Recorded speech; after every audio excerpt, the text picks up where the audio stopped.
اولا بقول لك كل سنه وانت طيب، والساده المشاهدين طيبين، ويا رب العيد يجي عليكم باليمن والبركات ان شاء الله. حاره العوالم حاره جميله، اللي هو شارع محمد علي اساس.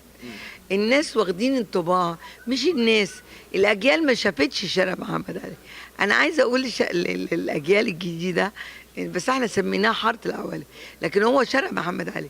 شارع محمد علي كان في قلبيه فنانين، يعني عتاولة الفن طلعوا من الشارع ده، موسيقيين. عملت مسرحيه برضه. طبعا، ما بقول لك عشان اتعملت شارع محمد علي، فاحنا حبينا نعمل حاره العوالم، اللي هو الناس دي ليها صفه معينه.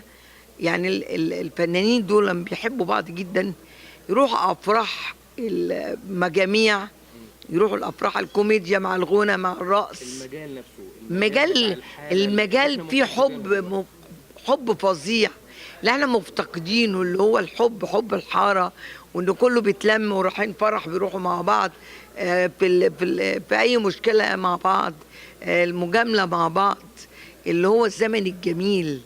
احنا راجعين للزمن الحلو ده ان شاء الله.